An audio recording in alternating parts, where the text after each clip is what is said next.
The खालस TV ते अज असीं अहम खबर दे रहे हैं उन्हां सारे लोगों के लिए जो कोरोना वायरस की महामारी दे विच जो दुनिया भर दे विच लॉकडाउन होया उस दौरान भारत दे विच फसे हुए ने। भारत दे विच फसे हुए बरतानवी नागरिक होण जां फिर कैनेडा के नागरिक होण, कैनेडा ते बरतानिया दीआं सरकारां ने विशेष जहाज़ां दा इंतजाम तुहाडे लई कीता है। बरतानिया सरकार ने अप्रैल 28 तो 4 मई तक 14 होर फ्लाइटां दा इंतजाम कीता है। चार्टर्ड फ्लाइटां होणगीਆਂ।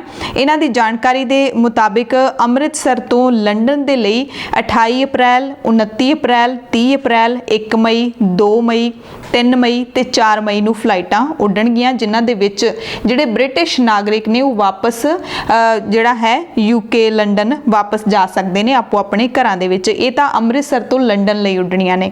जिहड़ियां अहमदाबाद तो लंडन उड्डणीਆਂ ने 28 अप्रैल, 29 अप्रैल, 1 मई, 3 मई, 4 मई, ये जिहड़ियां 5 दिन अहमदाबाद तो लंडन दे लई जाणगीਆਂ। एक जाएगी दिल्ली तो लंडन दे लई भी एक फ्लाइट का प्रबंध किया गया। ये है 30 अप्रैल नूं, यानी कि 14 जिहड़ियां फ्लाइटां का प्रबंध किया गया है। सो जिहड़े भी नागरिक पंजाब दे विच जां भारत दे होर किसी भी सूबे दे विच इत्थे फसे हुए ने पर ब्रिटिश नागरिक ने, यूके दे नागरिक ने, वो इन्हां फ्लाइटां दे राहीं वापस जा सकते ने। वो जिहड़ी ब्रिटिश अंबैसी इन इंडिया उन्हां दे फेसबुक पेज ते जाके जां फिर जिहड़ी स्ट्रैंडेड इन india.com हैगी है जिहड़ी वैबसाइट है, उस वैबसाइट के उत्ते जाके तुसी अपनी जानकारी भर सकते हो। तो फिर अंबैसी है तुहानू संपर्क करेगी तो तुसी इन्हां विशेष जहाज़ां दे राहीं जा सकते हो, पर तुसी ब्रिटिश के नागरिक हो जिहड़े वो होने चाहिए हो। हुण अहम जानकारी कैनेडा के नागरिकों के लिए है जिहड़े कि भारत के ਵੱਖ-ਵੱਖ सूबिਆਂ ਦੇ ਵਿੱਚ फसे हुए ने। लॉकडाउन के कारण एकदम लॉकडाउन अनाउंस हो गया सी तां जिथे सिगे नागरिक जिहड़े भी देश के उत्थे ही फस के रह गए ने।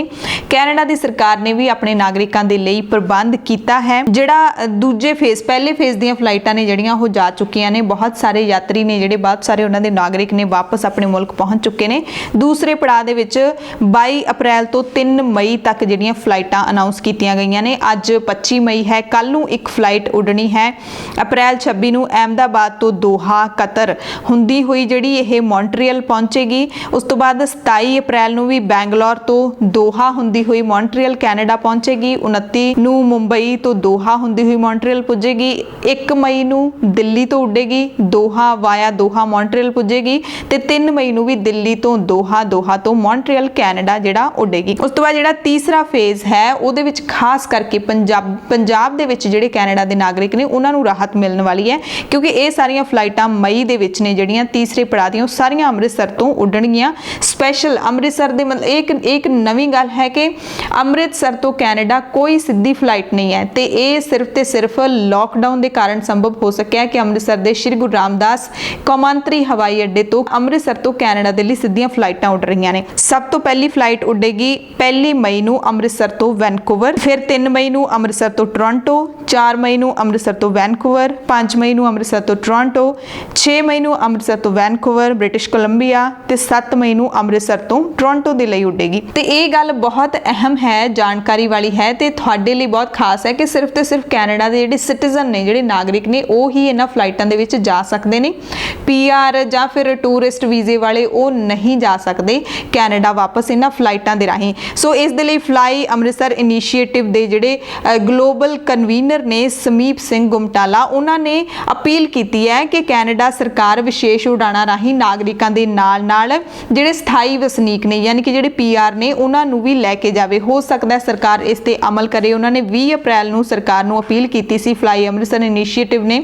समीप सिंह नाल असीं एक दिन पहला भी जानकारी लई सी, गलबात उन्हां नाल कीती सी। उन्होंने फ्लाइटां दी जानकारी दित्ती सी, नाल ही नाल उन्होंने ये भी दस्सिया सी कि किहड़ी फ्लाइट दे लई तुसीं किहड़े मुल्क दे लई किहड़ी वैबसाइट दे उत्ते जाके अप्लाई कर सकते हो, की फोन नंबरस ने, की ईमेल्स ने, सारी जानकारी उन्होंने दित्ती सी। ते इन्हां दे पेज ते फेसबुक पेज दे उत्ते भी फ्लाई अमृतसर इनीशिएटिव ते भी बहुत सारियां जानकारियां ये समय समय ते दिंदे रहंदे ने। सो इन्होंने कीती है अपील सरकार नूं कि जिहड़े विशेष उड़ाणां तुसीं लैके जाणियां ने, क्योंकि मई दे विच सारियां उड़ाणां जाणियां ने, हजे 5-6 दिन बाकी ने। अप्लाई किया जा सकता है जे सरकार अलाउ करे, ट्रूडो सरकार अलाउ करे। तो नागरिकों के नाल नाल PRs नूं जाण दी भी जिहड़ी इजाजत है वो कैनेडा सरकार देवे, असीं भी आस करते हैं। सो ये सारियां जानकारियां आस करते हैं कि तुसीं नोट कर लईआं होणगीਆਂ ਅਤੇ ਜਿਹੜੀਆਂ कैनेडियन अंबैसी इन इंडिया ਤੇ ਯੂਕੇ ਐਮਬੈਸੀ ਇਨ ਇੰਡੀਆ ਉਹਨਾਂ ਦੇ ਫੇਸਬੁੱਕ ਪੇਜ ਤੇ ਜਾ ਕੇ, ਉਹਨਾਂ ਦੇ ਟਵਿੱਟਰ ਅਕਾਊਂਟ ਤੇ ਜਾ ਕੇ, ਜਾਂ ਫਿਰ ਸਟ੍ਰੈਂਡਡ ਇਨ ਇੰਡੀਆ ਨਾਮ ਦੀ ਵੈਬਸਾਈਟ ਦੇ ਉੱਤੇ ਜਾ ਕੇ ਤੁਸੀਂ ਆਪਣੀ ਜਾਣਕਾਰੀ ਦਰਜ ਕਰਵਾ ਸਕਦੇ ਹੋ। ਤੇ ਜਿਹੜੇ ਵੀ ਇੱਥੇ ਫਸੇ ਹੋਏ ਨਾਗਰਿਕ ਨੇ ਉਹ ਵਾਪਸ ਆਪਣੇ ਮੁਲਕ ਪਰਤ ਸਕਦੇ ਨੇ ਵਿਸ਼ੇਸ਼ ਫਲਾਈਟਾਂ ਦੇ ਰਾਹੀਂ। ਤੁਹਾਡੇ ਮੁਲਕਾਂ ਦੀਆਂ ਜਿਹੜੀਆਂ ਸਰਕਾਰਾਂ ਨੇ ਉਹ ਤੁਹਾਡੇ ਲਈ ਵਿਸ਼ੇਸ਼ ਜਹਾਜ਼ਾਂ ਦਾ ਪ੍ਰਬੰਧ ਕਰ ਰਹੀਆਂ ਨੇ।